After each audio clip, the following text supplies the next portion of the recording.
Yeah, I was gonna share it a little bit before we start.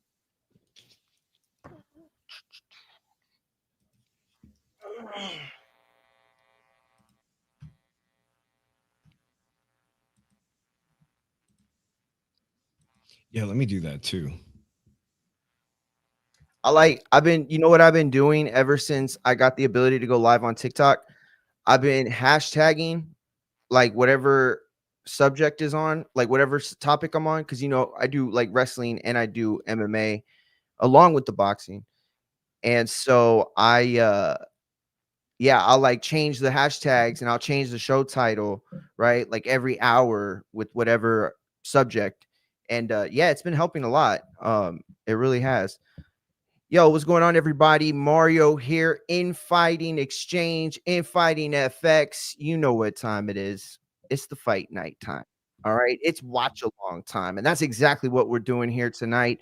The watch along that wasn't going to take that long, but we're going to talk about the Embily fight. He just beat Selecki in the first round. But I want to welcome my guest co-host for the night, hopping on with me, Shushan. What the fuck is up, bro? Man, good to be here on a Friday night. Good to be, bro. I couldn't get time off today to go to that Canelo press conference, but it looked I was gonna ask fire. you.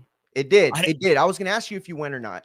No, man. I mean, I like a friend told me about it. I had no idea it was this Friday. I just haven't been in the loop, and so I didn't ask for time off to go to that thing. But it just from watching it from my work at home station, I'm like, damn, it looked like it was popping. Over 5,000 people showed up to see it. Word. That's dope. Hell yeah, bro. Everybody keeps talking about like what's the casual appeal of it, right? And we're not going to get like pay-per-view numbers or anything like that, but that's kind of the whole thing about it. It's like, where does it fall in the pantheon of super fights? You know what I mean? Like, it's tough. It's tough, but I think a lot more people are into it than most hardcores probably figured. Yeah, I can recall the Terrence Crawford Spence fight. I mean, it felt like a super fight, right? So this is definitely, to me, it's got to be the super fight of the year. I know they want to frame it as a super fight of the century. Yeah. But we've been down this road before with Mayweather and Pacquiao, and that fight was two fighters way past their prime, and it's crazy because Pacquiao's going to fight here in just 30 days. Crazy. But that fight took too long to marinate, right? So I really don't know what we're going to see in September 13th. But I know that we're going to get two of the top fighters of our current generation in the ring, which is incredible in itself, considering the politics and the business of boxing. Oh yeah. So I'm happy about that. I'm happy that this is the first time we're going to get a stadium fight in Las Vegas, the home of the Las Vegas Raiders. That's going to be special. That's going to be epic. Oh yeah, that's dope. Actually, that's but will dope. it materialize into a great fight? Yo, I don't know. We'll see. I don't know. I got some clips too. I want to show you. I got some clips too. I want to show you, but we'll chop it up while we're in between fights. Latif Coyote, I think is how you said it. I can't remember. The former light heavyweight, interim titleist, then turned cruiserweight. People remember he fought Antonio Tarver, or he was going to, right? And then he popped, or did he pop after their fight?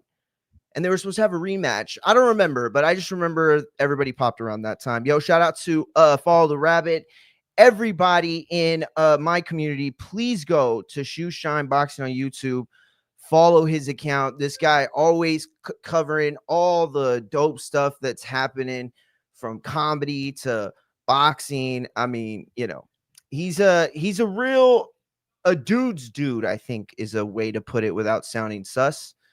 But maybe not. I don't know. But yo, listen, Embily just scored a first round stoppage. We literally connected. We were going live for this fight, and we were going to watch the Wilder fight, which is still probably another 45 minutes away at least. And Embily goes ahead and wins in the first round, dude. What the hell? Like, he couldn't at least given us like a chance to settle in and shit. He had to land that beautiful body shot and uppercut. Hey, what did you see, Shushan?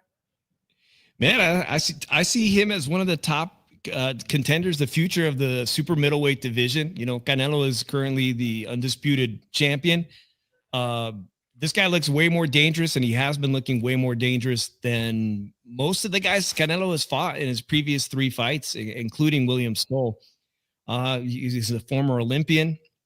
I don't know. He's just checking all the boxes for me. I really think he is above Caleb Plant, where Caleb Plant is right now. I feel he's better than Berlanga. I feel that he's better than Jaime Munguia, and he's kind of the dark horse in the division right now, where I think kind of like where David Morrell was, where people are like, that's way too risky to fight that guy. I think that's where Christian Embily is right now. He's going to have to force one of these commissions to get him a fight with Canelo. And I don't think it's going to happen. I think he will probably in these next 3 fights that Canelo gets, it's not going to be him for Christian Embily. He's not going to get the opportunity. What do you think? Yeah, I doubt he gets the opportunity as well. Lukey on X, on Twitter or whatever, he said that this guy reminds him of a David Lemieux. And I saw that tweet. At first, I was like, you know what? No, this is disrespectful. Don't get me wrong. I thought David Lemieux was a very talented fighter for his level. Okay. And by the way, I don't think people ever gave him as much credit for how athletically gifted he was. But anyway, and you know what, though? I kind of understand what he's saying now. This is like a more athletically charged version of that, right? Like he's leaner, he moves better, but he has that kind of approach in the ring that, a guy like Lemieux had. And so there are things about him that I really like, but I can tell you that there are things that the promoters love, right? Kid's got a great smile. He just gave a great interview. Had the commentator chuckling along, and you could hear the fans, cackling, right? The other day, we saw Norman Jr. pull off one of the best wins of the year. Spectacular finish, on the road. I mean, just absolutely nothing more you can say about it. No notes on that performance in the ring. But then he comes outside of the ring, Shoeshine. He goes outside and fucking kills it even harder. Cuts a promo on Boots with the line of the century. I mean, this was given Adrian Broner vibes, but like actually smart shit. You know what I mean? Like if Jay-Z was writing Adrian Broner's lines, you know what I mean? Not that rhyming everything with the word can isn't, lyrically charged or anything, but all I'm saying is that it was an incredible night out for him. Inside and outside. It was a star-making performance beginning and end. And when I see a guy like Embily, I see he has a potential. He hasn't shown us that yet. But I see potential. Indeed. By the way, my co-host Drew Evos was wondering, speaking of Philadelphia fighters, because I know Boots, when you talk about Brian Norman, you're going to talk about Boots Ennis eventually. But my co-host wants to know if he could hop on too, if I can send him the link. Jude, of course. All right. You want to send him the link? Is that cool? Yeah, I sent him the link. Okay, cool. But I think he said he has no problem with this BLK Prime, or I don't know where he's watching the Deontay Wilder fight. And I want to say salute to everybody in the chat. That is Spider, Burt McGirt, and my channel, F Donuts. Appreciate you guys just hanging out. We're waiting for that Deontay Wilder. Will we see the return of the great heavyweight American champion? Is he going to have a stellar night? I think he is, dog, because I watched that guy who he's fighting, Hearndon. Yeah. And, he got sparked out pretty bad by Richard Torres of Fresno. Yes. So, but like Drew was telling me, Deontay Wilder's he's going to have an opportunity to possibly contend for a title again off of this, whatever performance happens tonight. That's really impressive. Shit. Wow. Hey, what's going on, Drew? What's up, man? Oh, I'm good, man. I'm good. It's good to see you again. Oh, man. Guess you watched SmackDown earlier, too. Yeah. Well, I stopped it at the promo because I didn't want to miss it. I got to see the matches and stuff. A little disappointed in some of the other title matches, but I'm glad Julia took it, honestly. But yeah, I'm waiting to see the promo because I saw Twitter blow up about what's going on with CM Punk. Everybody's saying it was an embarrassment ritual, a humiliation ritual. That's what everybody's calling it. So I got to see it for myself. I'm going to take my time. Did you get to see Selecki and Embily? Or really, let's say Embily because Selecki didn't get I actually went back and saw it. And I look at it like this. Embily he's in a division that's really locked up by one guy right now. But we could say it's locked up by one guy right now because he has all the belts, and he's really not really going to fight the other guys in this division because he's tied up with a Terrence Crawford fight where in my opinion, people are overhyping it because it's now on the level of Hagler Hearns, Tyson Lewis, Fury Usyk. It's not on that type of level, in my opinion. I think a lot of people share that opinion, but I see as a fight that Turki really wanted to fight, and I guess what Turki wants, it goes. But I don't even. I think I've been saying this. Turki Alalshikh is bad for American boxing for a while. So yeah, you were one of the guys that was saying that early on. And here's the thing. You know what? No. And I'm gonna stick up for Drew here because I honestly thought you were wrong too. I thought you were too hard on it without us knowing. But yeah, I think you saw the writing on the wall there, Drew. I think you saw that he wasn't coming to play ball. He was coming to make his own game. And so the minute he got a hold of that ball, the same way the Yankees and Lakers and all the championship teams do, throw money at it, he established himself. And it was one thing after the other. And the way that you felt about it, I get, right? So you see all these things as, oh shit, he's doing this, he's doing that. But me on my side, I'm like, oh yes, he's going to do something with the Ring magazine. They're bringing back real copies. I love real copies. I have a fucking collection, a closet full of hard copies that my wife has been begging me to give to Half Price Books. And, it just seemed really cool. But I think he knew how to sell to the hardcores, right? Because he is a hardcore. I don't know if he's got that knowledge, but he has the passion of a hardcore. Let's say that, right? For a while, it felt like one of us was in the driver's seat. Today, it doesn't feel that way anymore. Yeah. The reason why I was laughing was because I got a kick out of seeing. Well, first off, I'm happy if you guys, all the casual fans, remember HBO's heyday. Max Kellerman is back. Me and Drew were talking about that. I was really pleased to see him at the press conference today. But when he started to go in on how wonderful and great, Turki Alalshikh is as the savior of boxing, I'm like, oh fuck, here we go. He's day one praising the boss. This is an incredible fight, and maybe it would have never happened if it wasn't for Turki Alalshikh. But it's not like it's a fight where Canelo is facing the greatest danger at 168, which was previously would have been David Benavidez, right? It's not that. He's facing somebody who's much, much smaller. And it looks like, from what I saw today, it looks like Terrence is gaining weight properly.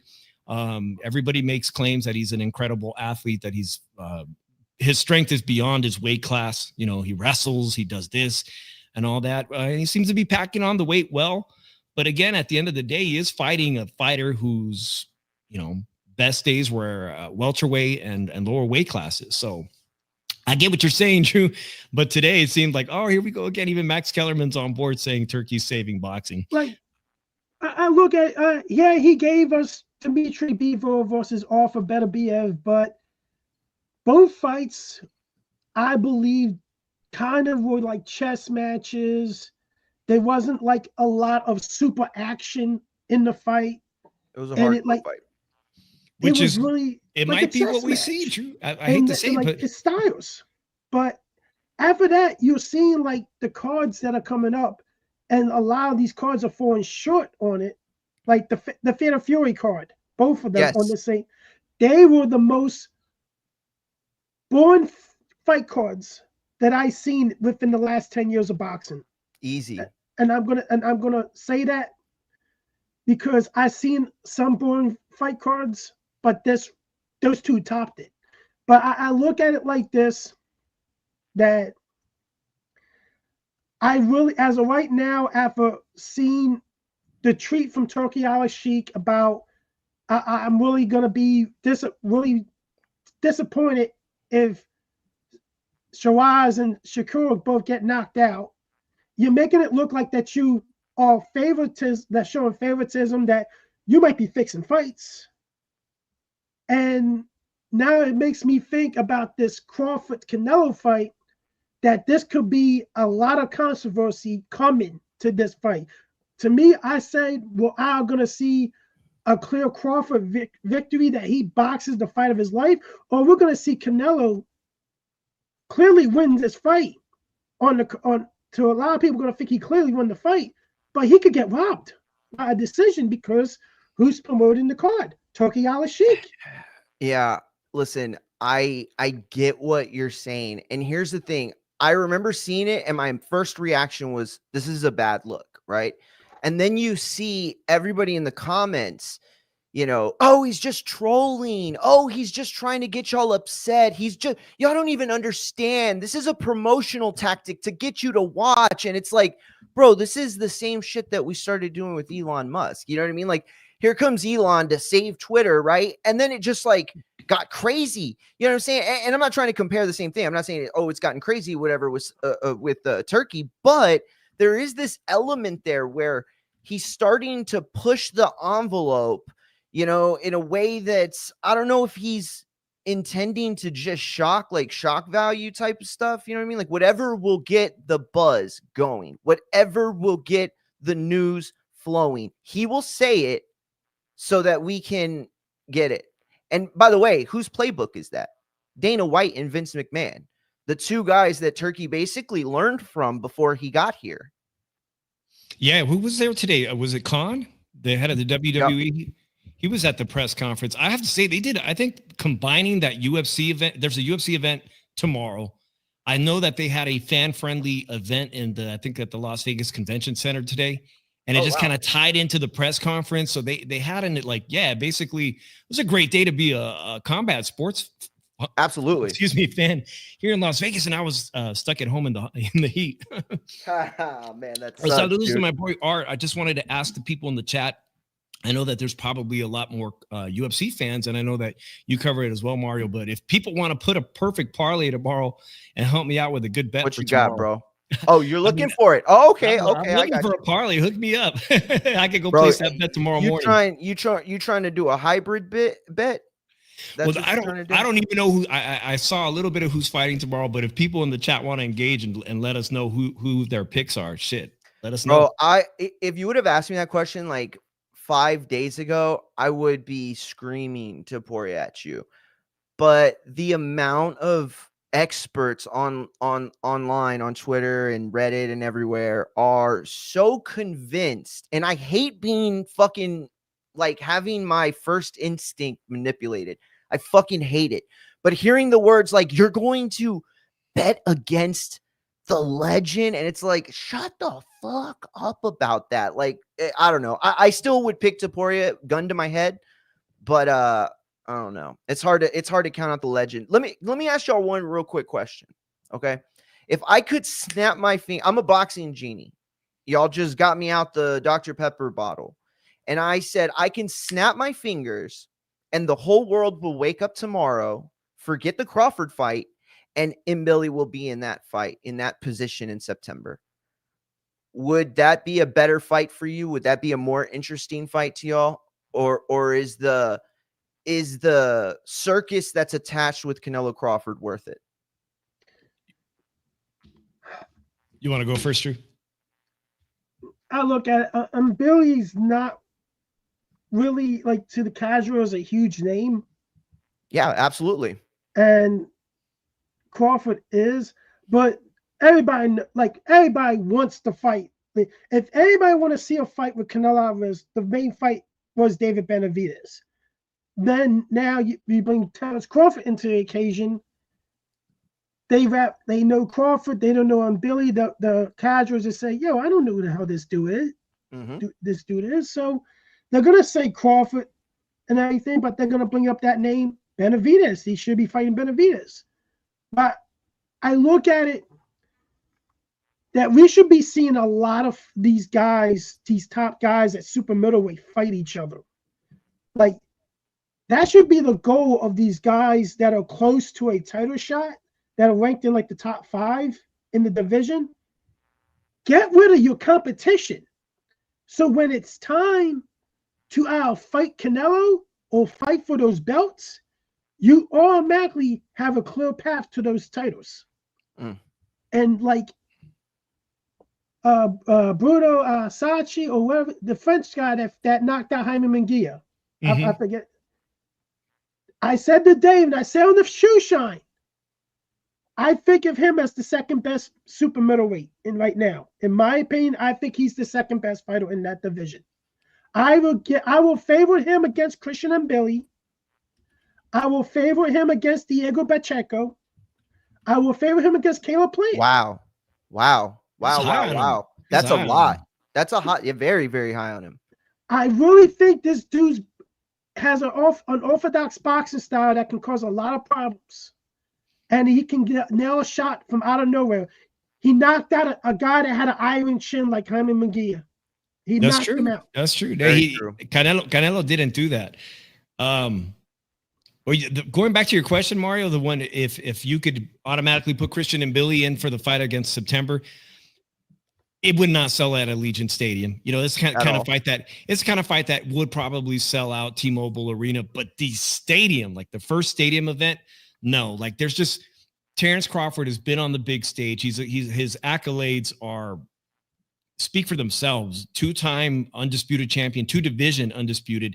And the fact that Canelo was able to fight Skull, which was easy to make. I mean, who doesn't want that Canelo payday? Skull, because he's like, you want your IBF title back?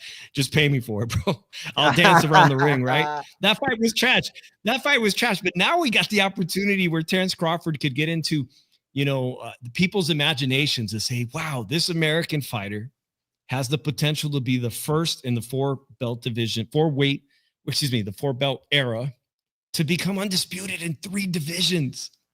And even if he doesn't do it, just the idea that they can really market this fight for the next 2 months, this American fighter could be the first person to do it against the biggest face of Mexican boxing potentially ever. It's a great storyline. It should sell itself. I anticipate maybe they are going to get close to 60,000 tickets sold. Oof. Oh my God, dude. And here's the thing. I couldn't have put it any better. First of all, brilliantly put. You're absolutely right. Like David Benavidez is the easy answer, right? Because what he represents both what Embily and Crawford bring to the table, right? Embily brings legitimacy at the division, right? And Crawford brings the commercial appeal. Boom, David Benavidez. But if you had to pick between the two, right? You're saying, okay, you want the tough upstart in Embily, who he looks the goods, everything has checked the boxes so far, but he has certainly not earned a shot to be in the ring with Canelo. At the same time, Crawford, who does deserve a big shot, who does deserve a big chance, is not the top test at 168 that a lot of people feel that Canelo's continued to dodge. It's not just Benavidez. There are other names there, and so I don't think there is anything wrong with giving Crawford a chance to go for greatness. If Crawford wins this, I mean, God help us, Drew may be right that everybody's going to scream the fix is in. But if he could do it, man, what a story for boxing, dude. What a fucking story. That would go right up there with Muhammad Ali's rope-a-dope. That would go right up there with George Foreman knocking down Frazier. In the pantheon of all-time greatest wins on the biggest stage. And that's boxing in a nutshell right there. Just a heads up, Dion Nicholson is entering the ring. That fight is next. It's the co-main event before Wilder. I just want to say this because I want to always be transparent with my audience. I was a publicist for Dion Nicholson about 3 years ago, 2-3 years ago. So I do not work for him anymore. There's absolutely zero tie between me and the team. But I like to say the things out loud just because, I don't know, why hide it? You know what I mean? So I don't know how I'm going to get my money back from BLK Prime. I saw a few people I got to get mine too. Shit, it's not working. I'm watching this right now. It says it's a shame. It's a shame. I'm the only smart one here. I'm watching it you on went Twitter. With PPV? Nah, I actually went on to a site. I don't give a fuck either. Like, let's look at to this point. I'm gonna be honest. One more thing. I am still 50-50 on Terrence Crawford and Canelo. I'm thinking about right now. I am picking Canelo, but I might change it to Crawford. Oh, Yeah, Drew, gotcha. I I'm thought in you the were same. saying, my bad. I thought you said you had it 50-50 right now. I was like, whoa. Well, I do like Crawford took on some great sparring partners. Yes. Lester Martinez. I think this guy is, most people don't know about Lester Martinez, Guatemalan super middleweight, incredible athlete. He's been on Pro Box. Every performance on Pro Box has been phenomenal. And I know that that's a key sparring partner for Terrence Crawford in preparation for this fight. In fact, even if something is to happen to Terrence Crawford between now and September, Lester Martinez is the contractual backup fighter. So I'd love to go back to Drew's point about Surachi and Christian Embily, these great fighters at 168.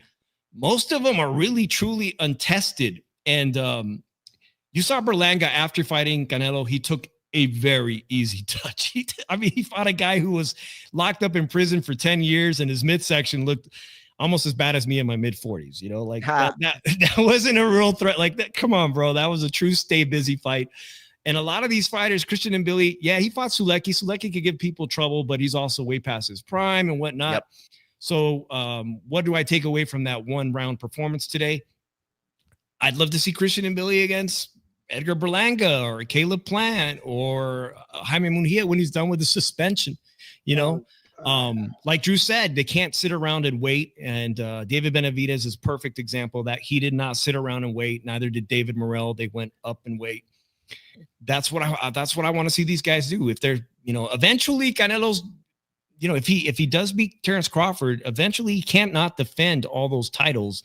And I would foresee the IBF or somebody else stripping him again, saying, hey, man, you got to fight this guy. And if you don't, we're taking that particular title away from you.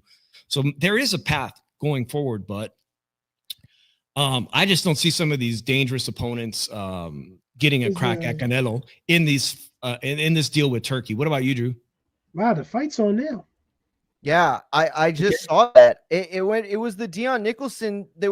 The shirts were all around the ring, and then all of a sudden they went to this. So I don't know. Maybe I was behind. I don't know. To your point, to today's thing, to his question, I think Edgar Berlanga is going to be out of the picture. I think Hanzo Siraj is going to destroy him and knock him out brutally. Yeah, that's coming up. That's actually okay to give Edgar Berlanga credit. He did take that tough test. Yeah, that's Turki Alalshikh is presenting him next month. I like that. I'll say there's another dangerous fighter at 160 that I don't know why he's still at 160, but if you guys have you seen the Kazaki fighter? The Kazaki fighter next to Terrence Crawford. What's his name, Drew? Why did I forget his name? The 160-pound champion. What, Janibek? Janibek. Janibek is massive. He's massive. He had some pictures taken with Terrence Crawford. He dwarfs Terrence Crawford. This guy should be a super middleweight. He dwarfs these. He should be a super middleweight. I think that's another guy that's untested, in my opinion. I think the lack of competition that he's gotten, he's still unproven to me. He has looked bad in some fights, and he has looked spectacular, but he's just in a terrible division. So it doesn't you can credit that too. When he moves up to 168, will he step up to fight the Embillys and all of them? We don't know. I'm surprised he wasn't able to unify at 160. Though that's the biggest takeaway from that. He has not unified. It doesn't even look like he's tried to unify. Yeah, 160 has been a leapfrog or like a leap pad. You know what I mean? Like a lot of these guys, I mean, they jump up because listen, you want to be around the Canelo weight. You know, you want to be an option for him. You want to, you know, be ready for any call at any given moment. But Wilder is walking to the ring, just a heads up. But listen, I want to ask y'all real quick though. And I saw some of y'all, I know some of your takes in the past, but what did y'all think about what Canelo said about Crawford's record and questioning his elites? Do you think that was cap from Canelo using internet narratives to stir up business, or was that a legitimate shot because that's what he legitimately believes. I look at it. To me, I think Crawford's best wins are the Spence, Porter, and Gamboa fight, because Gamboa is actually at the top of that division when he beat him for the title and stopped him. Good call. That was the start of Gamboa's downfall. But other than that, it's very questionable about it. I think the thing that ruined Terence Crawford's career somewhat, that Bob would not give him that Pacquiao fight. I think that would have made his career right there earlier than the Spence fight. But Canelo, he's doing a lot of things different than in the past with fighters. He's being more like upfront with people's records and everything. Like he's trying to get under Terence Crawford's skin, and you're not used to seeing Canelo try to get under somebody's skin.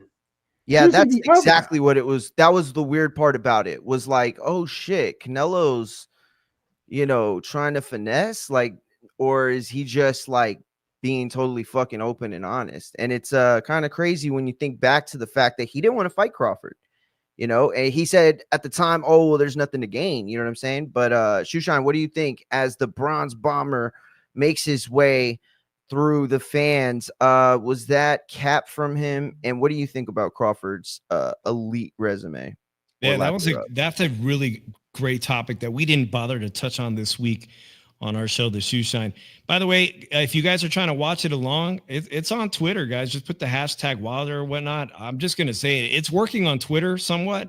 There's some links there, and I actually paid for this I paid for the pay-per-view, and it's just spinning. Yeah, dude. BLK. I'm on BLK's website. It's just spinning. So. It was awful, dude. Awful. I ended up having to go through ppv.com. Listen, before we get into this fight, by the way, shout out to Zab Judah in the background of Armado. But what do you think about that conversation that took place? Well, I see Carlos's comment there. Oh, yeah, dude. I think it was twofold. You can look at Terence Crawford's resume and his time spent with Top Rank and how they developed him, and certain questionable opponents like Gamboa, David Avanesian. Like he didn't particularly fight the toughest guys at the moment in whatever division he was in. So I think there's some merit that Canelo has in his argument. Even at welterweight, the strongest opponent he ever faced was maybe on the back nine Errol Spence. So there is a strong argument that his resume, much like Floyd Mayweather fought guys past their prime or at the right exact moment. I could see an argument for Terence Crawford has fought guys, perfect example, Gamboa, that, gave him an opportunity to shine and win all these titles and accolades. But when I really think about Terence Crawford, he's absolutely one of the most gifted fighters of this generation. Even if he didn't get the toughest opponents during his time with Top Rank, he's still, I think you would have put him in there with guys at his prime and he would have performed admirably and won those fights. Well said. Listen, right before, just to finish off with this. Oh, my bad. Go ahead, Drew. Or was that you? That was me, Mario. I think twofold. I think it's really good on the part of Canelo to get inside Terence Crawford's head to start doubting himself. Agreed. This is the most confident fighter I think that Canelo's ever come across since Floyd Mayweather, and that stands for something. That means something. Listen, right before we get into this, and a beautiful rendition is what I'm seeing from fans or from the chat saying that it was a good job. So I didn't hear it, but whatever. The point that I want to make real quick is this, right? For all the talk about who was elite, right, on his resume, what has to be understood is that Crawford performed elite. Nobody would ever question whether Golovkin is more or less elite than Victor Postal. Nobody would ever question that, especially in the first fight. Okay. But there's also no question that when you look at those two fights, one of them performed as the elite fighter in the ring. You see, it's about passing the assignment, right? Because you can't fight elite fighters every time. You can't fight the best. No boxer fights the best every single fight. So what it is about is passing the test. See, tonight, Embily, he passed the test with an A because he got him out quick and he did it in amazing fashion. So that's an A+. If you would have taken him the distance in a boring ass fight, a win's a win is a win, but it isn't the same type of performance. The best in the world, they do things that make them look like the best in the world. LeBron James, Michael Jordan, Tiger Woods in his prime, these people were great. And you could see it whether you were watching live or on the fucking 10 o'clock news. And all I'm saying is that Crawford has given us more of those moments in fights where the guys were tough enough to have made it the distance, or the guys are tough enough to withstand, 80 or 90% of the power in the division. But here came Crawford and he was a fucking wrecking horse. So, or wrecking ball, my bad. Dude, I forgot that Tyrell Hearndon was 37 years old. Jeez. Okay. 6'3", 218 pounds. Oh shit. I forgot Wilder went back to the part. Wow. Wilder's Wilder weighs 225. He hasn't weighed 225 in a while. 225.4. Yeah, this is the second highest since the Fury fight when he weighed at 231, I believe. Dude, he is looking pretty jacked though. His fucking shoulders and traps, his chest, bro. Even his ab muscles are fucking thick as shit, bro. He's looking like a bodybuilder in transition, like a fitness guy, not bodybuilder, the fitness people.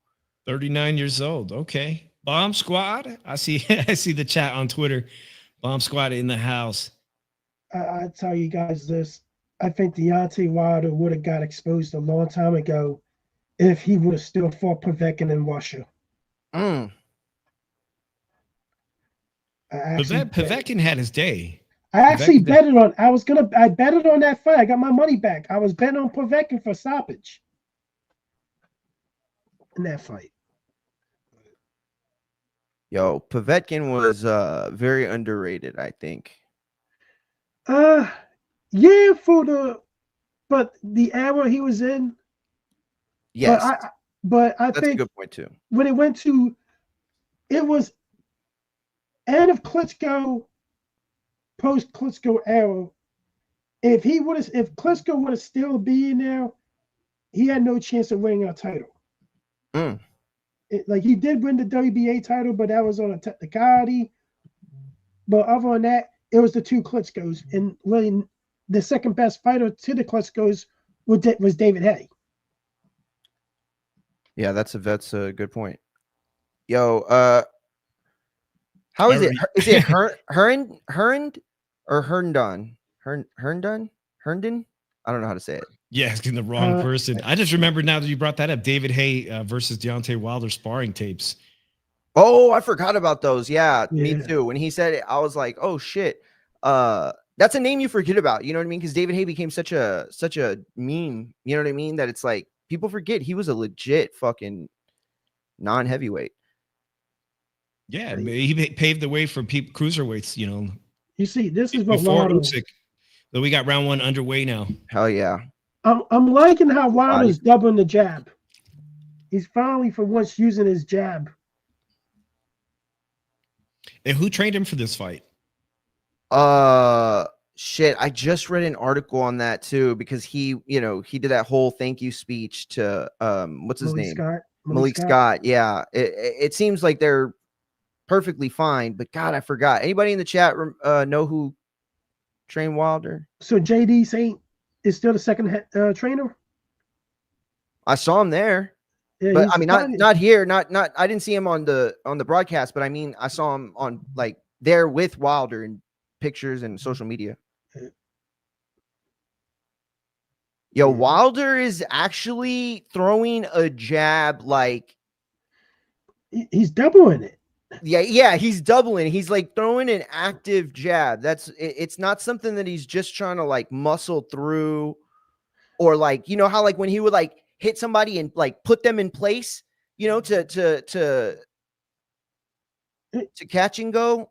Well, I always love that long stabbing jab that he threw, by the way.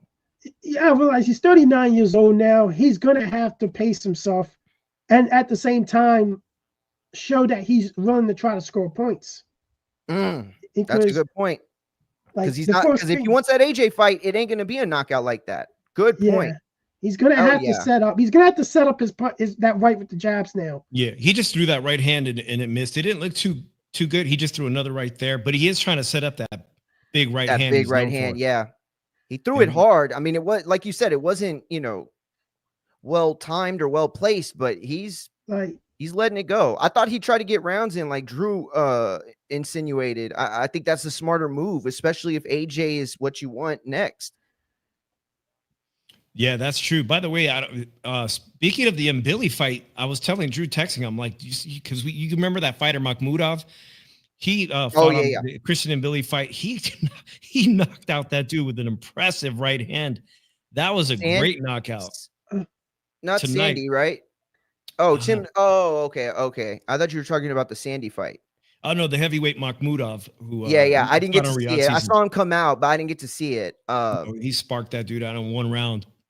A very heavy right hand. Round one, by the way, but I would give it to Wilder. He's the only one that did anything. Yeah, that dude's just trying to stay away from him. Yeah, trying to get him in deep waters. Like,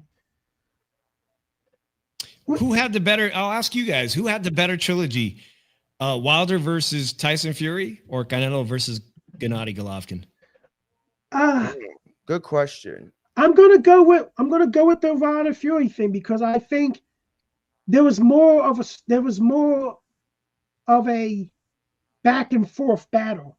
Like that third fight was actually one of the best heavyweight fights in the past 15 years because they were both knocking each other down and the way it ended and everything.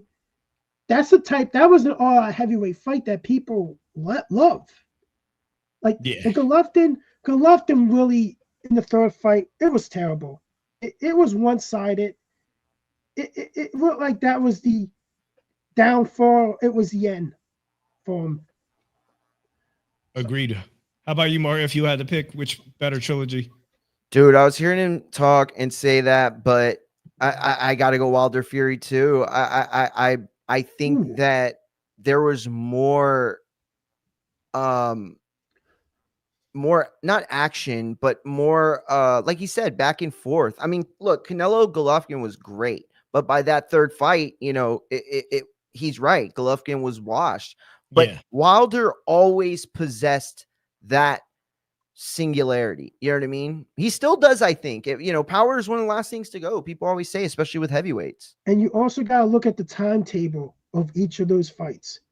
How many years later was that third fight from the second fight? Great point. Of Canelo Golovkin. It's just, I think it was 5 years too late for that third fight to happen. Yes. Well said. Oof. Yeah. Tyrell leaving that head out. I know it's Wilder's jab, but, at this level, you can't give him that free of a look. He's trying to stay. He's just trying to survive for some reason. Bro, I think Wilder's thrown that right hand like twice. Yeah. It is jab, jab, jab. Ooh, that was nice. That was a nice stepping jab. Then he goes in for that right. Yo, Tyrell keeps putting his head. He keeps putting his head right in the line of that punch. Yeah. He's eating jabs. Bad. Yo, I thought for a while Wilder would came out with the Dusty Rhodes throwback with the yellow polka dots, but nah, chill, champ. This is what if you guys see this, like you probably not seen, or you probably not seen what I've seen. He could have easily nailed that right hook behind a jab. He's open for that, he's open for a right hook. Yeah, for sure. I don't. Have you ever seen Wilder throw that combination? I'm sure he has, but I don't. Oh, big left hands traded from both Wilder and Hearndon, whatever. Yo, and Wilder scores the knockdown in round 2 with 15 seconds left. The fight resumes. Yo, that was crazy. He's calling it a slip. The fighters, Hearndon, saying it's a slip. No, was that a left hook? Nah, he got that was hit a with left punch. hook, right? Yeah. They exchanged left hooks. And Wilder's always going to win that battle. All right, we're going to get a look at the first knockdown Wilder has scored in, what was it, 4 years? Somebody said it early on Twitter. I forgot. It was a long time.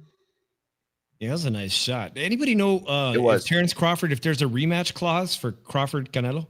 Good question. Because I mean, I'm 50-50, and I'm starting to wrap my mind around the possibility of Terrence Crawford pulling off the upset. And if he does, I mean, it just makes perfect sense to immediately run it back for Cinco de Mayo. 100%. Maybe somewhere else, maybe a different location, maybe this time in Texas. Hell yeah.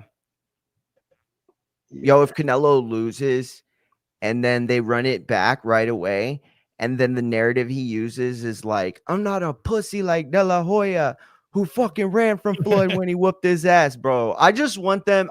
It would be the dumbest thing in the world, but I just want them to get into it one day. Yeah, it could be the perfect scenario for another trilogy in the legacy of Canelo. Absolutely. Run it back. Canelo wins the second one. They go for one more at 30. Wow, how old are they? Bud would be close to 40 if they did a trilogy. Yep. Bud Bud said he's done after this fight. What? For real? There was a rumor going around saying that Bud said he's retiring after this fight. Ooh, they just traded jabs. Wilder kind of pushed him back. I don't know how true that is, but I would believe it if he said. I hope that's not true.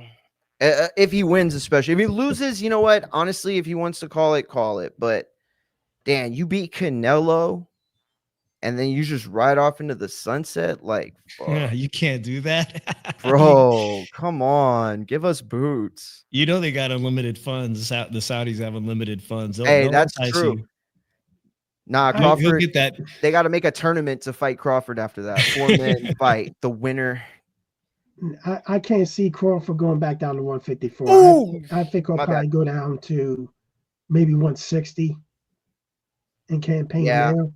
I don't even know. You think so? I still think he could make 154. But like you said, I mean, when you go up that high, it's always a very calculated risk to come back down. The body is a very weird thing when you gain weight and lose weight like that. It's a huge risk for his age. Hell yeah, especially for his age. Thank you for reminding that. Yo, Terrell's actually kind of like moving his head a little better now. Yo, y'all see Wilder throw that big ass right hand that looped? Oh, he's had a couple. He's had a couple that missed, and I can't help but think that they sap away a lot of energy. And I was looking for him, and I was looking for him the uppercut. Like he's making himself open for it a little bit that he can get a sneaky uppercut in. He landed it. I mean, not solid, but he landed it. I think you're right. He should utilize it. Yeah, especially Hearndon. He's doing a little bit better, but like you said, his head is stationary, and he's got his hands way low. Yeah. Yes. He's not. He's head hunting the whole time too. Here's the thing, though. I feel like Wilder hasn't really turned the gas on. So I'm wondering, Drew, if you were right earlier in the approach of Wilder getting rounds in, possibly. Because I don't know, man. I'm seeing what y'all are seeing. This guy's head's, he was staying stationary, hands down. Wilder continues to just miss that big right hand like that. I don't know, man. Maybe he's getting rounds in. I just feel like Tyrell's not giving him anything back at all. He used to bat a little fast, so I saw a break. Hell yeah. I think Wilder, now they're resting a little bit. Wilder got him in a guillotine.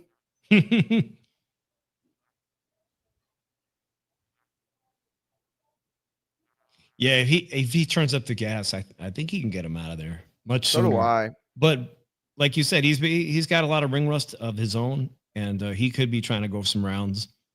Hell yeah. Hey, yo, and just a heads up, I want to announce Shoe Shine's coming to kick it with me on Monday for the podcast on the live stream. Infighting FX on YouTube, Twitch, IG, X, Facebook, everything. And so, Shoe Shine, my man's coming through. I appreciate that. Yeah, I'll Monday. be there. Hell yeah. I got some good segments planned. Yo, cheers to Daniel Barry Sports. Yo, champ says cheers, everyone. Cheers right back to you, champ. Yo, Wilder trying to run back time and get that long desired AJ fight, but he's got to get through Tyrell first. And yeah, we're in the 4th round. It begins. Just like the last one in, Wilder stalking with the jab. Let that right hand go. See, look at that. Ooh, there's that hook that Drew was asking for. Drew back. Yeah, there he is. Yo, that he threw that hook you were waiting for. Yeah, I saw that. It's not that Wilder isn't showing like different things, but it's like, man, you're doing it against a guy who's mostly been a punching bag or just a non-punching bag.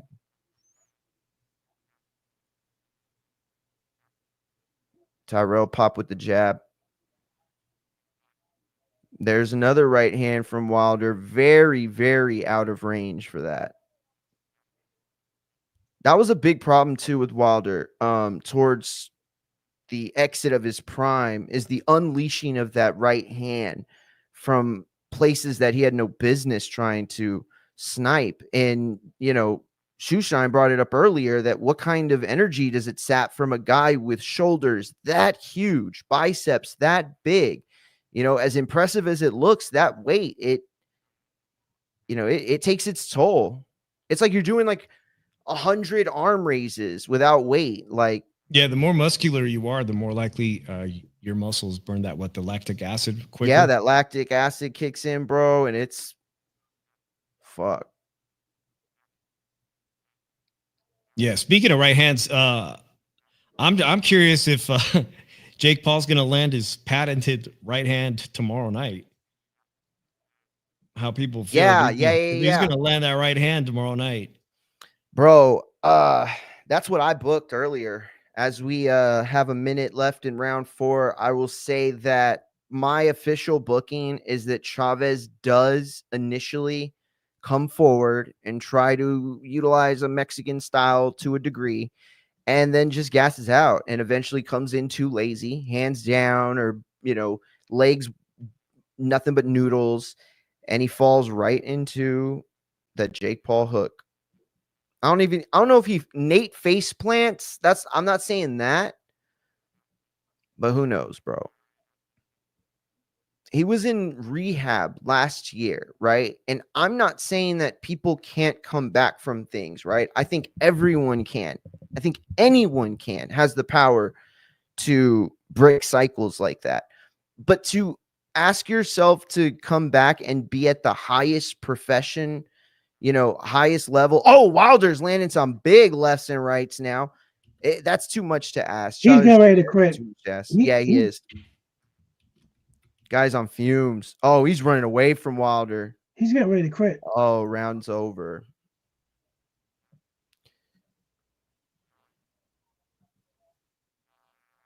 Hey, shout out to my boy Sonteo Media in the chat. Yeah, hell yeah. I seen him. Sonteo Media, bro. Champ. He had some great videos of the Junior Olympics, National Junior Olympics here in Las Vegas. Oh, no shit.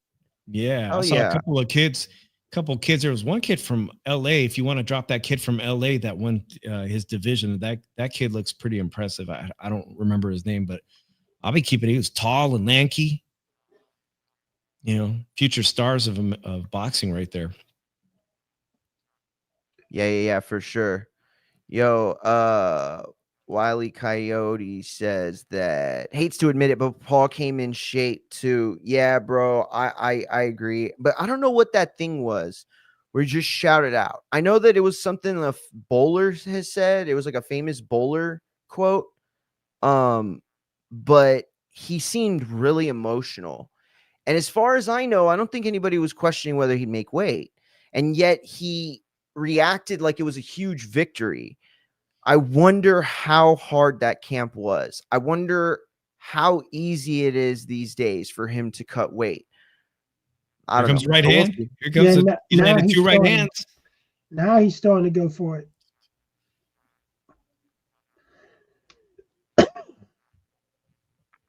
Yeah, he's setting him up for that right hand. Yeah, there it is. Yep. I think I'm like 8 seconds behind y'all. Oh, shit. He caught Tyrell with something. Yo, he's dead exhausted.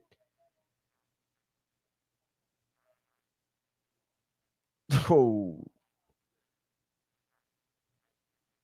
I feel we're waiting for that big punch. I know. So I know. That hook got around the guard on his ear. It does feel like Wilder is managing his output a little bit right now, maybe saving up for like a charge. Ooh. I thought that left hand got through. It's funny because that one hook he threw, I mean, it was perfect. Ooh, a nice uppercut. Nice long range uppercut from Wilder. That was like a little bit reminding me, giving me vibes of Vladimir Klitschko. Oh, a big right hand. Tyrell barely escapes twice. Just gets his head out of the line of sight for Wilder's big right hand. Yo, Wilder's muscular as shit, bro. It's crazy. And if you're just joining us, Drew reminded us earlier, this is the heaviest he's weighed since the Fury fight. Bronze bombs. Yo, this is the 1-2-1-2 machine right there. But it's the only weapon you need. It was like the Daniel Dubois and oh shit, who did he fight that time when he just like utilized the jab the whole time? The Juggernaut. You know what I mean? Like that was yeah, Joe Joyce. That was an incredible performance. I mean, maybe not the most fan friendly. Wilder, though, I feel like he's getting gassed. Yeah, they're both clinching now. It's a shame divorce aging still beats Wilder by knockout. Oh, Wilder gets hit with a nice right.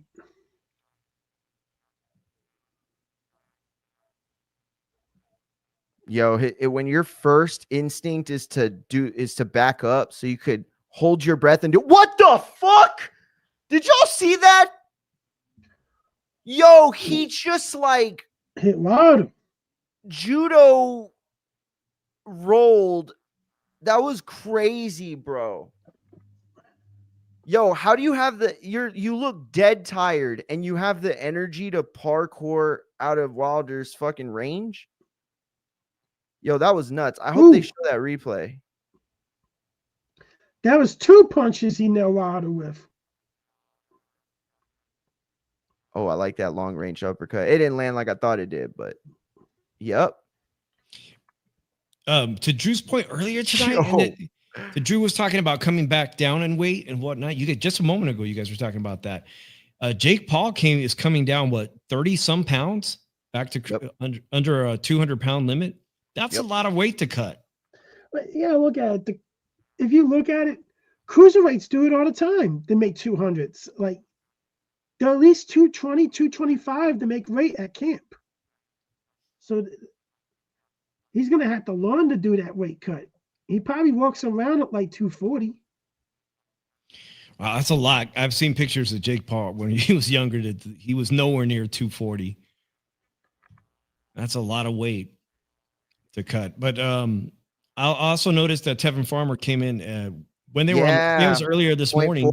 Yeah. Ooh, nice left hand to the body from Wilder. Yeah, dude. But he made it though. So okay, he made the second go, right? It wasn't much. A slip. All right. It was like what, half a pound, 0.4? It was, 0.4. Uh-huh.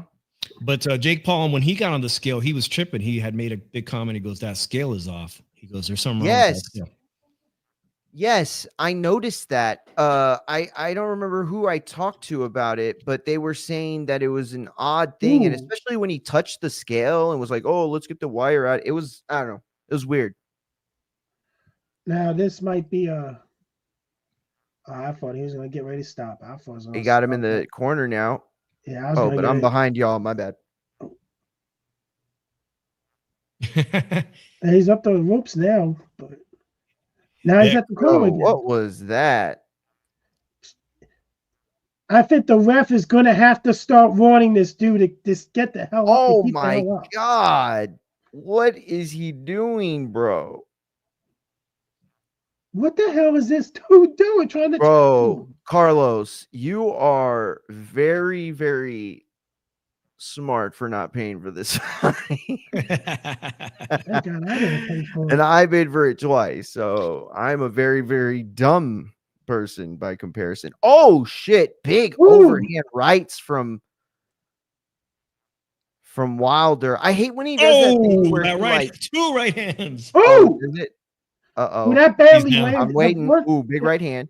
All right, they're gonna stop. Big miss. They might. Is he down? It's over. It's a knockdown. Oh, because he's leaning on the rope. Bro, he's just sitting. Look at him. He's just sitting. Yeah, you could wave it off. Oh, he took the 9 count. No, he's not. Oh, my God. Why? He sat on the ropes. 9 count. He was sitting on the ropes. Yo, okay, right Wilder hand, got to finish him right here. 30 seconds, bro. This is it. All right. This is it. This is your game 7. Oh, shit. He caught him with the left. Yo, this kid's just hanging onto his arm so he has one less to beat him with. That's exactly what's going on. He's trying to grab arm of Wilder so that he has one less to. Oh shit! Now he's hitting him with those uppercuts. Nice. Oh, and a big right hand. That looked like it hurt. Yo, shout out to Tyrell, bro. He hasn't even gone down. What the fuck? What is going? Oh shit! He just got launched. Hold on. Is he calling it a knockdown? I was about to say he better not call that. That wasn't a knockdown. And the bell, saved by the bell. Oh, Carlos, it's on Twitter. Type the hashtag. Type the hashtag for it, and you should be able to find it on Twitter. If you want to see how far that Deontay Wilder has fallen, he went from fighting on $85 pay-per-views to $7 pay-per-views. It's not even working, dog. I paid for this. I know. It was just going like this the whole time. The whole time. It would play for 5 minutes and then doop, and I'd have to reset. He went from a Maserati car dealership to a 99-cent and up store. Hey, he called me a fat Mexican, so no love lost there. Make fun of him all you want. God damn. Yeah. Carlos's comment in the chat. I technically was pretty big, so you lost a lot of weight. Was it? Yeah, was it I did. Preparation for the fight. Partly that, and then once I was done with Border Wars, I stopped powerlifting, and that's when it started to kind of melt off. Thank you, Wiley. It's also he's got a window open. It's on YouTube. You know what? I paid $6. Champ, yo, this is the best community, bro. All right, we in round 7 of 10. You know it can't go much longer. You should have said thank you to him to piss him off more. There's that right hand again. Yeah, me and Ness weren't on speaking terms at that point, so I was just like, fuck all of them, bro. But now they ain't on speaking terms anymore as well. Who? Him and Wilder. The last time I think they texted, Wilder said that there were people that he can't control that would clap me and Ness. Yeah, it was crazy. Ness sent me the text. I was like, a screenshot of it. I was like, dude, did Wilder just say he's gonna have somebody shoot me? It was crazy. That's funny. Not funny that either. Somebody. Hey, I was working for 3 different websites at that time. I could have easily wrote that shit up, right? But I'm not a piece of shit. I have I've never had any issue with them. He has an issue with me because of what I used to say with AJ. Oh shit, he just landed that hard left, bro. Yo, it's so crazy to me that Tyrell looks like he is. Oh, he just took a knee, bro. Another slip. Yo, he took a knee though. That was a knee, wasn't it? That's a knee. Come on. That was a knee. Why aren't you counting? That was a knee. Dude, this is the same thing that happened with Tank. What the fuck are referees not realizing when a guy takes a knee, he doesn't have to be hurt.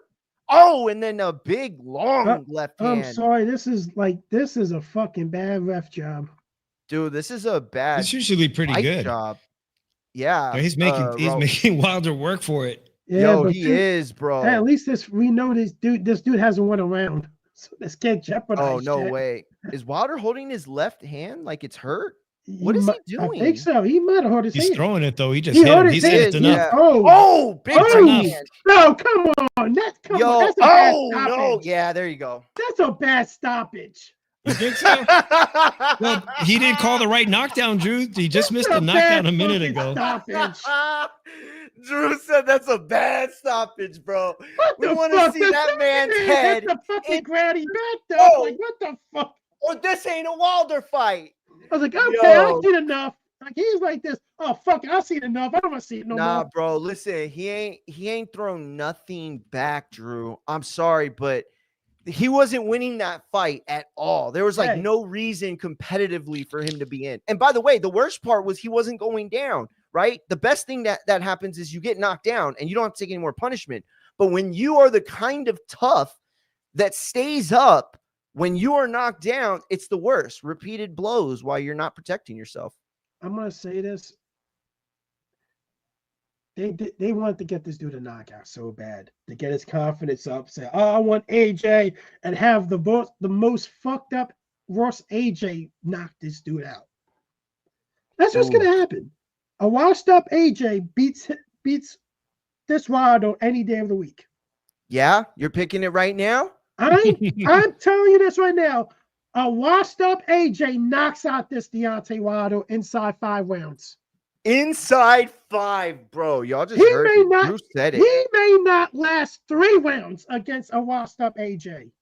Damn, champ. Like, look at how he fought tonight. No, it was bad, dude. Here's the thing. Punching bag.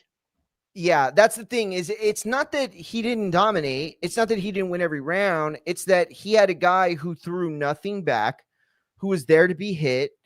He was there. Listen, they needed somebody that they knew Wilder could beat. Somebody that there was no way they were going to upset the apple cart. Because look what happened with Wilder. They were on the verge of one of the biggest fights of the year, even though neither of them were even close to the prime and narrative that they had years ago when we all desperately wanted this fight, right? And they priced themselves out, mostly Wilder.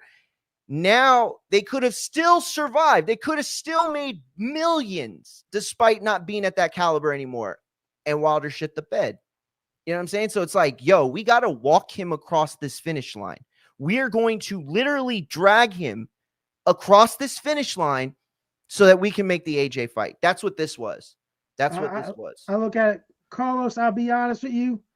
I don't care if they're gonna not like it because I never heard of any of them. I barely heard of any of these motherfuckers you guys talk about. Like, this is how much I don't really watch other boxing content that much. So I never really heard of these guys that they bring up. Not on the Reddit forums. Well, you know what? Your life is better for it. I can promise you I know my life is better for it. Uh-oh. All right, let's see what Wilder's saying. What the heck? Oh.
He was struggling to say something good about Tyrell. No, you didn't call out AJ. What's up? You didn't at least say his name to set up the promotion? Thank God nobody has epilepsy with those fucking. No shit, bro. For real. That was crazy what they were doing, right? Yo. Yo, let's What were they find doing? out Strobe that lights? bad, like right in the front row. Hey, let's find out that one of the sponsors for this event is like a epilepsy medication and shit. They're just trying to fucking hike up sales. Oh God, we're fucked up. I'm fucked up for saying it. But I am gonna. Someone say Andy Reid was destroy Waddle. I'm sorry, but I can't be 100% confident in that either. Where the hell is Andy Ruiz be then? Yeah, for real. That's an interesting fantasy fight. Deontay versus Francis Ngannou. I would absolutely say that. Yeah. I think Ngannou's done with boxing. I'm sorry. He almost beat Tyson Fury. Drew, the way that Wilder was fighting tonight, they could probably fight MMA at this point. No, I'm playing. Oh, Drew's thinking about it. What you think? You think a Wilder and Ngannou MMA fight, Drew? No, I don't think Wilder's legs are built for MMA. Yeah. I don't think his legs are built for MMA. Don't come with those socks on either. Yeah. Don't come in with the Dusty Rose theme. He's just a common man. Yo, just the son of a plumber, baby. You know how it goes. Let me tell you something, man. I run in kings and queens. There it is. Hey, champ. There it is. Yo, I definitely feel like that was a missed opportunity, but at the same time, who's to say that they even make that fight? I don't know. Because AJ still could go places, right? Like AJ could still get fights just based on his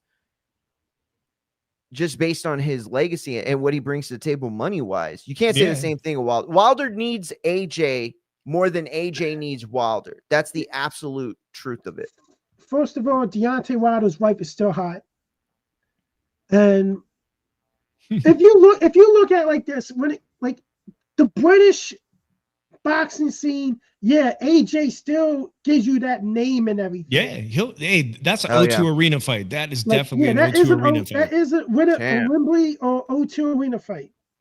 You can even fill a stadium probably because it's AJ and Wilder. You might could because they buy anything. These British people, I'm sorry, they buy anything. Americans too, Drew. I think the Americans that were around during that time, which was a lot of them. Okay, they will be hooked into that narrative. I still believe that is a huge financial fight. I don't think it sells in America though. If you look at it like this, I think with the streaming laws now around nowadays, the fights are not selling like they should be. You're right. And pay-per-view has become more of a dead zone. If you look at it, because you got your Fire Sticks, you got your stream sites, you got all of it. It's the laws in Great Britain or the UK, whatever you call it, are a lot stricter now when it comes to streaming fights. So that's definitely true. Yo, listen, before we head out, I do want to get y'all's take on tomorrow night's fight, specifically first off the bat, the real fight of the night. Zurdo and Dorticos, who wins? It is a real fight. And Dorticos is a tough guy. Zurdo Ramirez, man, I think I just really enjoy him as a cruiserweight. You know, that brief stop at light heavyweight, I think he finally found his calling, and it's cruiserweight. And it's not going to be an easy fight. Only 2 losses on Dorticos. I don't think really there are any easy fights for Zurdo in this division, with the exception of Jake Paul, which could materialize tomorrow night, right? We could see it. Zurdo has already said that he's open to fighting Jake Paul. They're most likely going to rank. They're going to rank him. If Jake Paul wins, they'll rank him within the top 15. And it could become a real reality. But this is actually a really good card, guys. Those of you listening right now, it starts off at 12 o'clock Pacific time on YouTube. And the very first fight, I've been watching Victor Morales of Golden Boy. He's kind of a fair-skinned Mexican kid. You know, he wears the cowboy outfit, but you would swear he's Canelo's cousin because he's so He looks Irish too, but he's going to be fighting a tough Rene Alvarado who's battle tested. That is going to be a hell of a good fight. That's going to start off the tone, and it's free on YouTube. On that undercard too, you got Vincent Avina from Stockton, California. Shout out to everybody in the 209 Stockton area. He's from Antigua, 8-1-1, fighting an undefeated guy named Alexander Guecci. I know what Vincent Avina is. I've seen some of his amateur stuff, and I've heard really good things from Lukey about him. So I'm very excited to see that. And then to end that preliminary card that's free on YouTube, the return of Holly Holm versus Yolanda Vega, a Mexican girl that's undefeated, and she's 5'8". That's gonna be, that should be pretty interesting. We're gonna fight. You know, there's a lot of fighters coming back after 40. And Deontay Wilder 39 today. Fighting. There's just a lot of fighters coming back. I'm very interested to see if Holly Holm can revive her boxing career. She's had a really long stint away from boxing. So just even that undercard, guys, it's fire. And then you got UFC. At the end of the night, we got UFC to watch. Floyd Schofield versus Tevin Farmer. Originally, we talked about it, Mario. I thought that a very good fight would have been MVP's fighter, the Lucas Bari. That fight didn't materialize. Yeah, he's an MVP fighter, and they failed to negotiate that fight. But I think it's even a harder fight for him. Tevin Farmer, I mean, a former world champion. Yeah, agreed. That I'm going to just say I'm on the fence about it. I think Drew and I disagreed. I think it's right for Tevin Farmer to pull the victory out. But then again, he's been on the wrong end of how many close decisions in the past 5 fights, you know, and those fights were tough. Those and fights he's not were the really side tough. either. Yo, is it me? Is there enough of a fight on? Yeah, Dion Nicholson. We were right. They didn't have it. I guess they skipped it for whatever reason and made it the dark match. I don't know, but they're showing it. These motherfuckers. That's cool. I'm glad. I wanted to watch him. You know, I wanted to watch Dion Nicholson, but this is kind of weird. Okay, we got another fight to cover. Yeah, no shit. I think I lost a fight though. But you know what? Oh, did you? That Vega girl looks hot. I am going to say that. I saw the stare down today, and I'm like, wow. I'm like, I might pick her against Holly Holm. Just off looks. Man, I saw a fight she's once. Too banging to not be banging them out with the hand. I saw a fight once, and she's pretty good. I think, and she's younger too. And I think we don't like Holly Holm was actually on the back nine in her MMA career. Very true. So I might really pick her as to win the fight. And Tevin Farmer's still a live dog. And Schofield looked really bad in the fight before against someone he should have easily have out there. So they're 2 upset picks right there. You could probably bet a good amount of money and make some money off of it. And if you guys do, you take that, make sure you thank me and maybe leave a tip. There you go. Cash App is open. So wait. So you're not picking Schofield. You're picking Farmer, or you just saying that's live money? No, I'm picking Farmer. I said that I was going to pick Farmer on the shoe shine. I'm picking Farmer to beat Schofield. So y'all are picking Farmer. Wow, man. This is Philly, baby. Philly.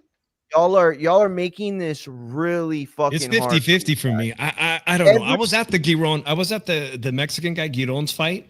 Oh, yeah, I remember. He made a big mistake there in the final rounds. He got caught with a shot, and I think he's very likely to get caught with a shot from Tevin Farmer. He's so experienced. The key to this fight for Floyd is to listen to his corner, because I saw his dad screaming at the top of his lungs to make these adjustments, and Floyd was like, man, he just took it to the streets, you know. It's like, nah, I'm in a fight. I'm going to fight it the way I want to fight. I don't think he was really listening to his corner to make those adjustments. And against Tevin Farmer, it's going to be crucial he listens to his dad. You're going to have to listen. Exactly. He's going to listen to his dad, because when things get rough and things aren't working right and you need to make that adjustment against Tevin Farmer, you got to listen to your corner. But you know what? Yeah. I think his dad's really messing up his career, and I think it's going to take a loss for him to realize Wait. You mean that because of how outspoken he is, or do you don't think he has the chops to bring his son to the next level? Both. I think he speaks. I love Drew, bro.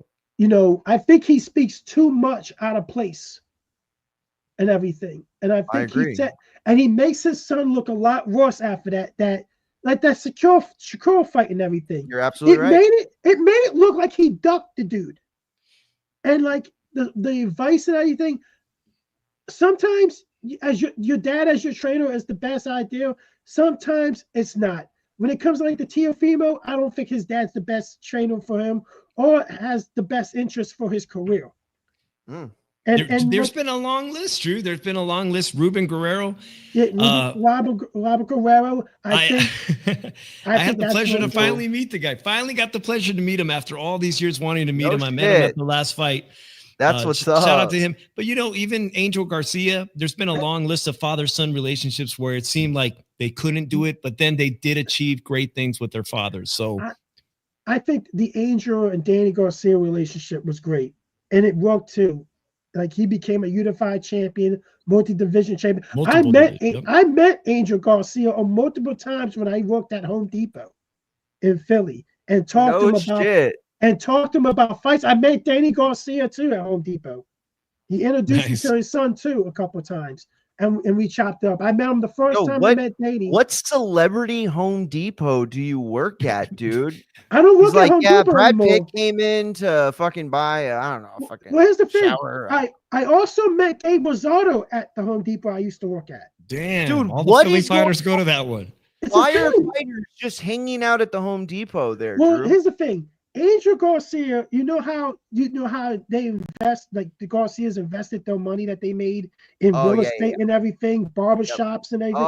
So they go and buy stuff and they do the work themselves. Like stop it, Drew. No, they don't. No, buying lumber material and wow, that's crazy, dude. Like Gabe Rosado. Shout out to them. Shout out to the Garcias. Fuck. So that's Gabe crazy. Rosado, when I met him. This is like 2 months before he moved out to Hollywood.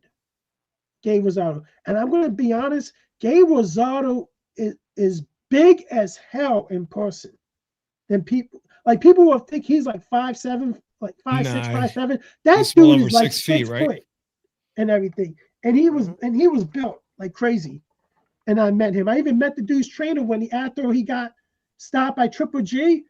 The trainer was at Home Depot too, shopping, and the people were telling him good stoppage and everything. No shit, that's crazy, dude. But next time I'm in your area, we're gonna have to go to the Home Depot and stake it out. So Mario, just remind everybody on Monday. I'm gonna come on your channel Monday. Around what time? You said 5. Or you said 4 Pacific time, right? Yeah, we're gonna do 4 Pacific time. Yeah. Okay, yeah. So, I'm going to have Shoe Shine on Monday on Infighting FX. You can find that on YouTube, X, IG, Twitch.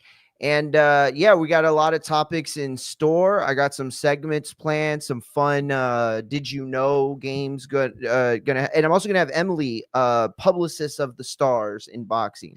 Has worked with the Benavidez brothers from David to Jose and plenty of other fighters throughout the year. One of the best publicists in the game. We're going to talk to her. We're going to find out how hard is it to control the boxing media. No, I'm just kidding. That's a joke, obviously. Yo, how much did D-Style take to... No, I'm just kidding. D-Style, he would never. But Ness did take Eddie's money. No, I'm just kidding there too. I'm just kidding. That was a joke too. No, I kind of want to hear this now. No, I'm just kidding. I was working there at the time. I can confirm we never got no fucking matchroom checks. She goes by Emily and the Sun? Is that? Yes. Yeah. Emily. Okay. Yeah. Yeah. See, she's one of the first publicists that I got to work with when I started journalism or started covering boxing. I mean.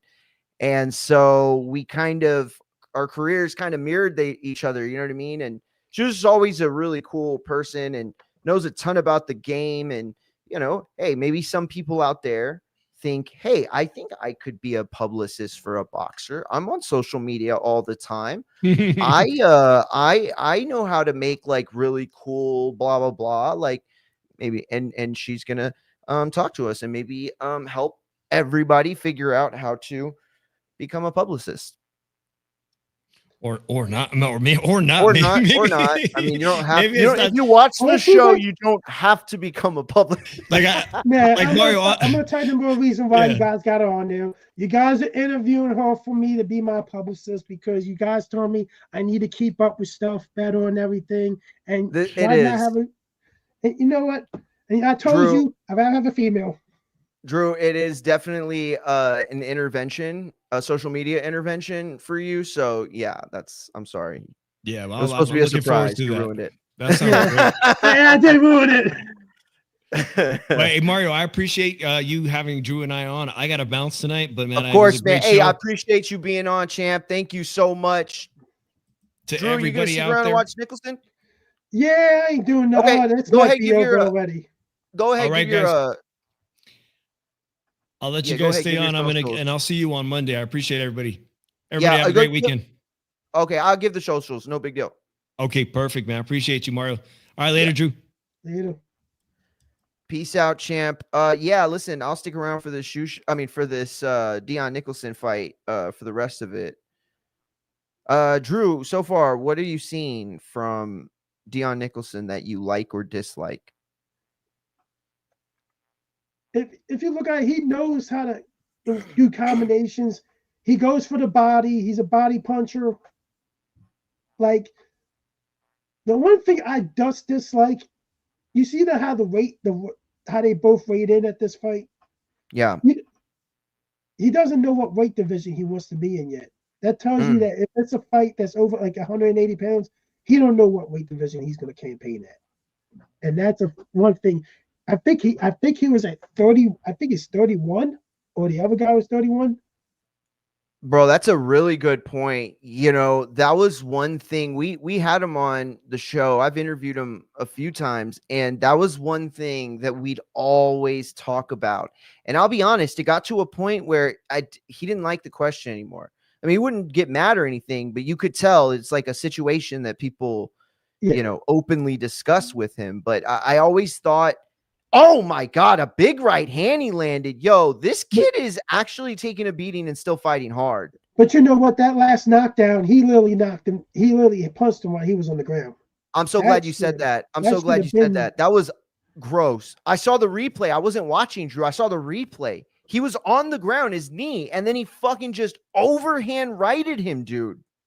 I don't know why the referee did not warn him about that. You said it earlier, Drew. You said this is some of the worst ref jobs in a while, and you were absolutely right. That was a terrible main event ref job from Wilder, and it was also a bad job there to let that knockdown. And he called it a knockdown, right?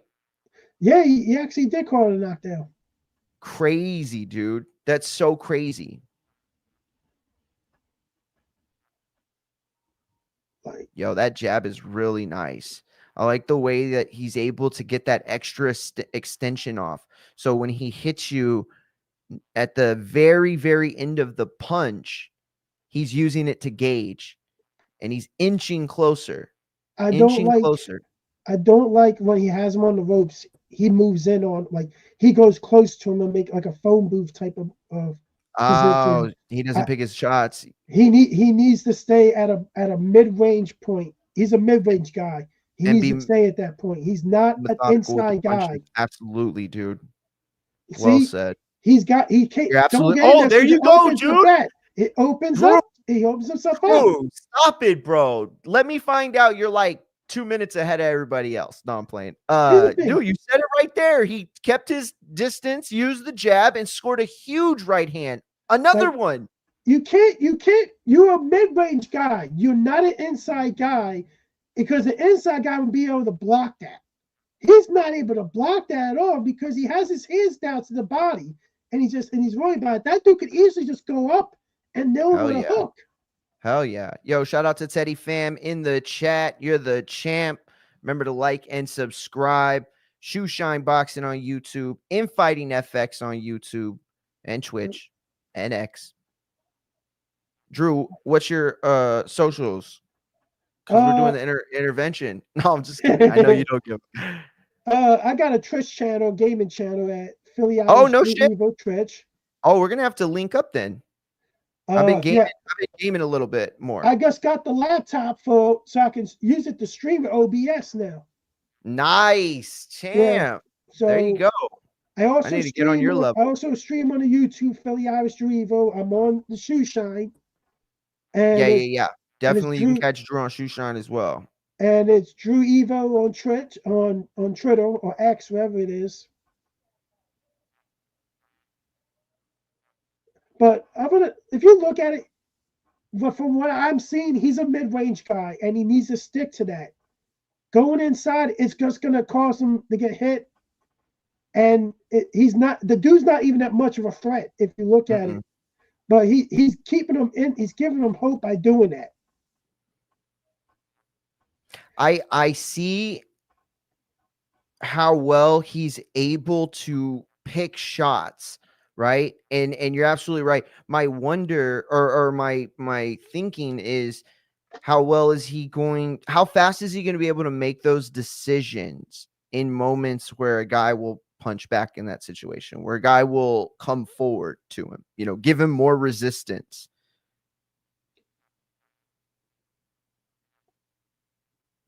He's got a great story too. Dion does. All right, they step out for the beginning of round 4. Nicholson popping that jab. That's what he needs to do. That's what he needs to do. Hit him, back up, reset. Nasty you got work. the knockdown right there. Bro, you called that, Drew. You set that shit up from the last 3 rounds. You said it. Or 2 rounds. He stopped him right there. That's a body shot that just stopped it. If you go there and you back up and reset, make him come to you and sets him up for a counter shot. Beautiful, beautiful shot.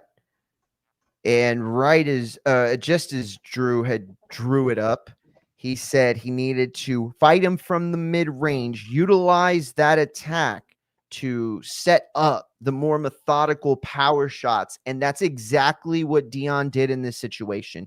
He didn't pressure, but he stood his ground, got him to the back, got his back against the ropes, and used the mid-range to set up and strike. Again, methodically, not getting in close to that phone booth fight like Drew had said, not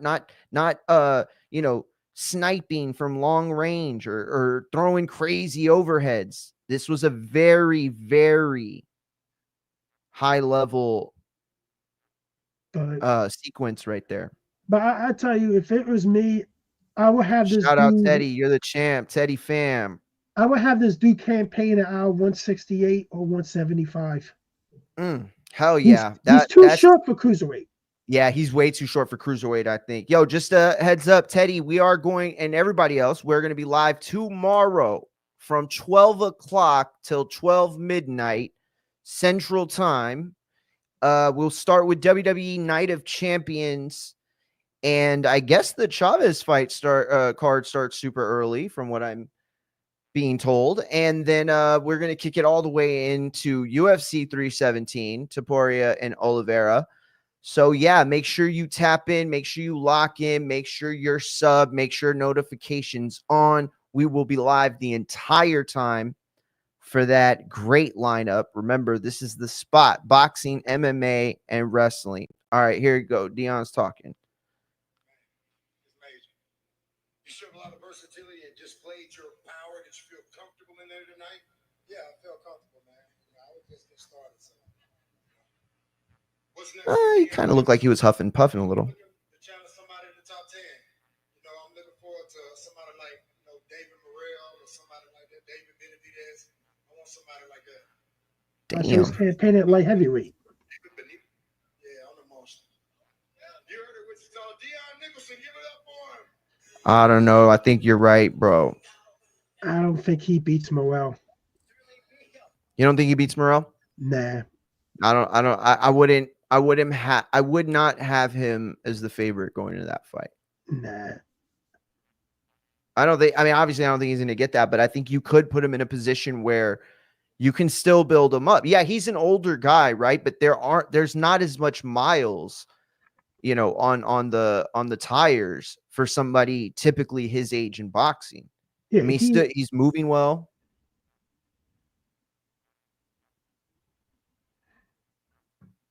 What'd you say? Overall, this wasn't really a good produced BLK Prime card.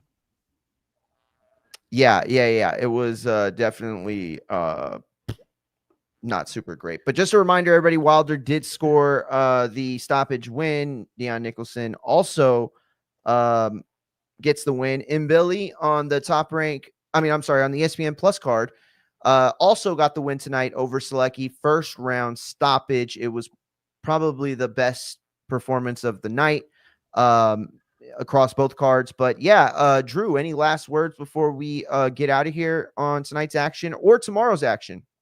I'll look at it like this. Every time Jake Paul fights, I figure it's a joke. So I clearly can't. I don't really take him seriously as a fighter because of the competition. Even the Mike Tyson fight, it was a joke and everything. And I think it's bad for the sport of boxing the way it is now. Yeah, that's definitely a good place to head into tomorrow's night, keeping that in mind. However, I don't want people to underestimate the seriousness of tomorrow. I'm not promoting this fight. I'm not selling it. All right. I think the undercard's terrific and terrific bargain for the boxing fan. However, the reason why tomorrow night's fight is serious for boxing fans is because Jake Paul is campaigning for an actual world title, and boxing is corrupt enough to allow him to beat a Julio Cesar Chavez Jr., who has not been a serious contender in over 6 years, who was just out of rehab, hasn't fought in X amount of times, looked horrible. And if he beats him, Jake Paul will likely be in a position to either fight for a title, an interim title, or a number one contender spot. And so that's a reason to be almost rooting for Chavez Jr. at this point. And so I think that's definitely a narrative that everybody should be paying attention to. But as far as everything else, I definitely thought that, y'all made some great points with the Tevin Farmer stuff. Remember, we will be live 1 o'clock Eastern to 1 a.m. Eastern tomorrow night in Fighting FX. Drew, you want to give out your socials one last time? Twitch.tv/Philly Irish Drew Evo. That's the gaming channel. The YouTube is Philly Irish Drew Evo too. That's mixture of gaming and like variety stuff, like collecting variables, like because I collect retro gaming stuff too. Oh, that's dope. Oh yeah. You guys, I got the Japanese Nintendo Famicom over there. Dude, that's sick. That's super sick. I want the Nintendo 64 one that I keep seeing on TikTok. Oh, I got the actual systems, the Famicom, and I got the N64 and Dreamcast. Yo, salute to Drew, bro. That's real gaming shit, right? I just started streaming on Twitch gaming, so I'm still trying to get my bearings. I mean, I played, you know what I mean, but I just never streamed, so, or at least not that. But again, everybody, in Fighting FX, the place to be tomorrow night. Boxing, MMA, wrestling, all in one spot. I want to thank Shoeshine for tapping in. He is the champ. Remember, he'll be on Monday's show along with Embily, publicist of the Boxing Stars. I want to thank Drew for coming in, tapping through. By the way, I was on D-Style show earlier today. Check that out. Shout out to D-Style. And I was on the Boxing Biz with Doomy. Shout out to Doomy. He's the champ as well. Yeah. Oh, shit. Wiley Coyote got the mini SNES. Yo, that's sick, bro. Oh, my God. I want to play Pilot Wing so bad now that you just said that. All right. Until tomorrow, guys, everybody have a safe night. Peace.